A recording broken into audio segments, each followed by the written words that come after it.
আগামী 2026-এর বিধানসভা ভোট কেন্দ্র করে বাংলার আকাশে আবারও ঘনিয়ে আসছে রাজনৈতিক ঝড়, যেখানে একটি রাজ্য, একাধিক স্বপ্ন আর একটি মাত্র ক্ষমতার মসনদ, যার আসন সংখ্যা মোট 294টি সমগ্র রাজ্য জুড়ে।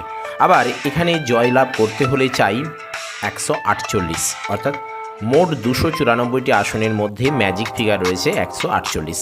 যে দল এই 148 ধরতে পারবে, ছুঁতে পারবে, ওভারটেক করতে পারবে, পেরিয়ে যেতে পারবে বা এর থেকে বেশি আসনে জয়লাভ করতে পারবে, সেই দলই হবে আগামী 2026-এর বিধানসভা নির্বাচনের জয়ী দল এবং সেই দলের শীর্ষ নেতা বা নেত্রী হবেন সেই দলের শীর্ষ নেতার পাশাপাশি আমাদের রাজ্য পশ্চিমবঙ্গের মুখ্যমন্ত্রী। 2026-এর নির্বাচন কেবল একটা সে কারণেই নির্বাচনই নয়, এটি একটি ক্ষমতার যুদ্ধ, এটি একটি অস্তিত্বের লড়াই। এখানে খেলা হবে বনাম পরিবর্তনের লড়াই। একদিকে অস্তিত্বের লড়াই বলতে তৃণমূল কংগ্রেস 2011 সাল থেকে যেভাবে জয়লাভ করে আসছে একের পর এক ভোট, সেটা লোকসভায় হোক কিংবা বিধানসভা, সেটা উপনির্বাচনই হোক কিংবা ছোটোখাটো অন্য কোনো নির্বাচন, সেই জায়গায় নিজেদের অস্তিত্ব টিকিয়ে রাখার লড়াই তৃণমূল কংগ্রেসের পক্ষে। অপরদিকে বিরোধী দল বলতে গেলে যে শুভেন্দু অধিকারী এবং সেই শুভেন্দু অধিকারীর নেতৃত্বাধীন বিরোধী দল বিজেপি, সেই বিজেপি এবার তাদের অস্তিত্ব প্রতিষ্ঠিত করার লড়াই কিন্তু লড়বে এবারে বিধানসভা নির্বাচনে, এবং সেটা যদি হয় তাহলে বিজেপির ক্ষেত্রে একটা নতুন ইতিহাস তৈরি হবে, পাশাপাশি পশ্চিমবঙ্গের বুকেও। এই মুহূর্তে সবথেকে মূল্যবান প্রশ্ন সে কারণেই হতে চলেছে, বাংলার বর্তমান মুখ্যমন্ত্রী মমতা বন্দ্যোপাধ্যায় কি পারবেন তার ক্ষমতা ধরে রাখতে? তিনি কি পারবেন টানা চতুর্থবারের মতো মুখ্যমন্ত্রী হতে আমাদের পশ্চিমবঙ্গ রাজ্যে? যেভাবে ঠিক পরপর গত তিনবার 2019 এবং 2018, 17, 16, 15, 14, 12 এবং সেই সঙ্গে 11 সাল থেকে যেভাবে জয়লাভ করে আসছে, নাকি সেই তৃণমূল কংগ্রেস তথা মমতা বন্দ্যোপাধ্যায়কে গোহারানে হারিয়ে বিজেপি এবার গত 21-এর নির্বাচনের ফলকে ছাপিয়ে বাংলার প্রথমবারের মতো সরকার গঠনের স্বপ্ন পূরণ করবে? কেননা 2021-এর কথা যখন এ প্রসঙ্গে এলো তাহলে বলতেই হয় 2021-এ বিজেপি 294টি মোট আসনের মধ্যে 77টি আসনে তারা জয়লাভ করেছিল। সে কারণেই আমরা বললাম যে বিজেপি কি এবার সেই গত 21-এর নির্বাচনকে বা সেই গত 21-এর নির্বাচনের 77টি জয়লাভ করার ফলকে ছাপিয়ে বাংলায় প্রথমবারের মতো সরকার গঠনের স্বপ্ন পূরণ করতে পারবে? ইতিমধ্যে বিভিন্ন ভোট কুশলী সংস্থা এবং বিভিন্ন সমীক্ষক দল এবং বিভিন্ন রাজনীতিবিদ, বিশেষজ্ঞ মহল বিভিন্ন রকম কথা বলতে শুরু করেছেন। সেখান থেকে বিভিন্ন প্রশ্ন উঠে আসছে, পাশাপাশি সেখান থেকে মিলতে চলেছে আপনাদের সকলের প্রশ্নের উত্তর। আমরা এই বিধানসভা নির্বাচনকে সামনে রেখে, এই বিধানসভা নির্বাচনকে পাথেয় করেই আমরা বিভিন্ন এপিসোডে সমগ্র রাজ্যের মোট 294টি বিধানসভা নির্বাচনের ওপর, বিধানসভাকে কেন্দ্র করে প্রতিটি জেলার 23 জেলা আমাদের পশ্চিমবঙ্গে রয়েছে, সেই 23 জেলার এক একটি জেলা নিয়ে যখন এক একটা এপিসোডে আলোচনা করছি, পাশাপাশি সেই 23 জেলাকে একত্রভাবেও আলোচনা করছি। আমরা বিভিন্ন দল বিভিন্ন রকমভাবে অ্যানালিসিস করছে, আমরা সেই সকল তথ্য বিভিন্ন জায়গা থেকে তথ্য সংগ্রহ করে আপনাদের সামনে দিচ্ছি। এটা সম্পূর্ণ ব্যক্তিগত ব্যাপার। আপনারা নিজেরা যেহেতু সচেতন নাগরিক, অ্যাডাল্ট নাগরিক, অবশ্যই কিন্তু আপনারা নিজেদের মতো করে বিষয়টা অ্যানালিসিস করবেন। তবে আজকের এপিসোডে কোনো একটা জেলা নিয়ে নয়, সমগ্র রাজ্য জুড়েও নয়, আমরা কতিপয় কিছু প্রার্থীর নাম আমরা পাচ্ছি এবং সেটা রাজ্যের বিরোধী দল বিজেপির মধ্যে। যদিও এখনও পর্যন্ত 294 আসনে প্রার্থীপদ ঘোষণা করা হয়নি, সেটা শাসক দলেই বলুন কিংবা বিরোধী দলে, যে কারণে এই প্রার্থী পদ নিয়ে কিন্তু অনেকটা গোপনীয়তা বজায় রাখছেন সেটা শাসক দল থেকে বিরোধী দল এবং অন্যান্য রাজনৈতিক দলগুলি। কিন্তু তবুও যেন কিছু সমীক্ষা, কিছু অ্যানালিসিস এবং কিছু বিশেষজ্ঞদের মন্তব্য, ব্যক্তিগত মন্তব্য থেকে কিছু তথ্য উঠে আসছে, যেখান থেকে আমরা জানতে পারছি যে বিরোধী দল বিজেপির প্রার্থী কোন আসনে কে হতে চলেছে তার একটা সম্ভাবনা, এবং সেই সম্ভাবনা কিন্তু শুধু সম্ভাবনাই নয়, জোরালো সম্ভাবনা। সেই সম্ভাবনা পশ্চিমবঙ্গ রাজ্যের মোট 294টা আসনের মধ্যে বেশ কয়েকটি আসনে বিজেপি প্রার্থী কে হতে চলেছেন সেটাই কিন্তু আজকের এপিসোডে আপনাদের সামনে তুলে ধরার চেষ্টা করব। পরবর্তী নেক্সট এপিসোডে শাসক দলের নিয়েও আমরা কিন্তু এপিসোড নিয়ে আসবো, তার উপরও কাজ চলছে। তবে আজকের এপিসোডে বিজেপি প্রার্থীরা কোন আসনে কে প্রার্থী দিতে চলেছেন, কোন আসন থেকে কোন রাজনৈতিক নেতা নেতৃত্ব দিতে চলেছেন, ভোটে লড়াই করতে চলেছেন, তার কিছু তথ্য আমরা সংগ্রহ করতে পেরেছি এবং সেগুলোই আজকের এপিসোডে আপনাদের উপস্থাপন করছি। সে কারণেই আজকে দেখুন টাইটেলে আমরা উল্লেখ করেছি বিধানসভা নির্বাচন 2026, 294 আসনের সম্ভাব্য পদপ্রার্থী এবং পশ্চিমবঙ্গ রাজ্যের মানচিত্রের পাশাপাশি আমরা উল্লেখ করেছি রাজ্য জুড়ে 23 জেলার মোট 294 আসনে বঙ্গ বিজেপির সম্ভাব্য প্রার্থী তালিকা। আসুন একটু ধৈর্য সহকারে এপিসোডটা দেখুন। খুব বেশি সময় আজকে নেব না, অল্প সময়ের মধ্যে বেশ কয়েকটা বিধানসভা কেন্দ্রে প্রার্থী পদের প্রবল সম্ভাবনা দেখা দিয়েছে এবং সেগুলো কিন্তু একটা অ্যানালিসিস আপনাদের সামনে রয়েছে। দেখুন এই মুহূর্তে আপনারা পেজে যে লিস্ট দেখতে পাচ্ছেন, বাঁদিকে রয়েছে বিজেপির লোগো বা পদ্ম ফুল এবং সেই সঙ্গে যেহেতু বিজেপি প্রার্থীগুলোই আমরা আজকে উল্লেখ করছি, শাসক দল নয় বিরোধী দলের, সে কারণে এটা কিন্তু খুব ইম্পর্টেন্ট। লক্ষ্য করুন এখানে শ্যামপুকুর মানিকতলা থেকে এখানে তাপস রায় প্রার্থী হতে পারে।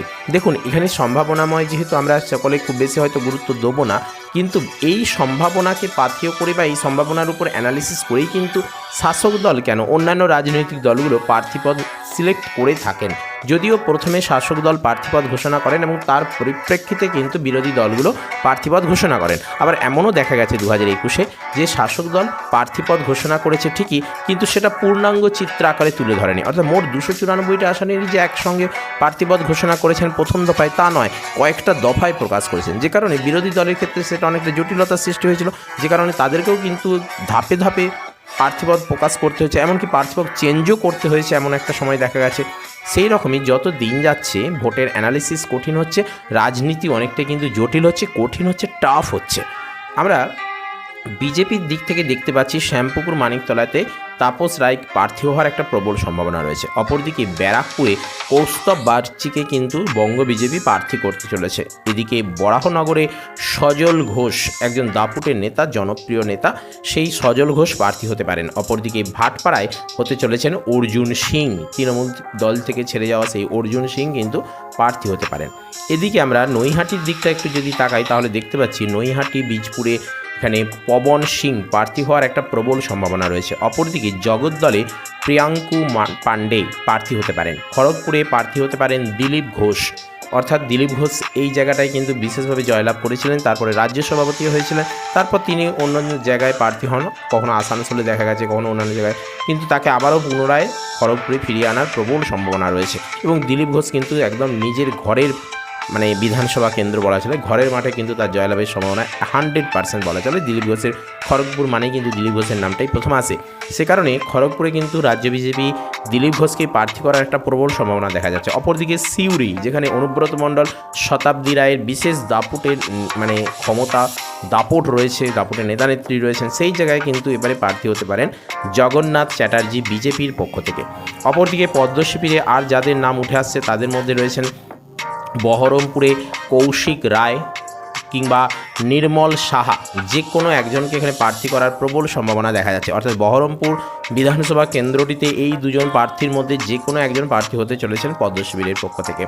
অপরদিকে শান্তিপুরে অরিন্দম ভট্টাচার্যের প্রার্থী হওয়ার একটা সম্ভাবনা দেখা যাচ্ছে। এদিকে পূর্ব মেদিনীপুরের কাঁথি দক্ষিণ এবং নন্দীগ্রাম এই দুটো কেন্দ্র থেকে শুভেন্দু অধিকারী প্রার্থী হতে পারেন। অর্থাৎ একজন প্রার্থী কিন্তু একসঙ্গে দুটো বিধানসভা কেন্দ্রে প্রার্থী হতে পারেন, সেটা আমরা লোকসভার ক্ষেত্রেও লক্ষ্য করেছি। লোকসভাতে আমরা রাহুল গান্ধীকে দেখেছিলাম 2019-এ তিনি দুটি লোকসভা কেন্দ্র থেকে ভোটে দাঁড়িয়েছিলেন, যদিও তিনি তার মধ্যে একটিতে পরাজয় করেছিলেন। কোনটাতে? 2019-এ আমেঠি লোকসভা কেন্দ্রে। আবার ঠিক 2024-এও রাহুল গান্ধীকে আমরা দেখেছিলাম দুটো লোকসভা কেন্দ্র থেকে ভোটে দাঁড়াতে এবং সেই দুটোতেই কিন্তু তিনি জয়লাভ করেছিলেন।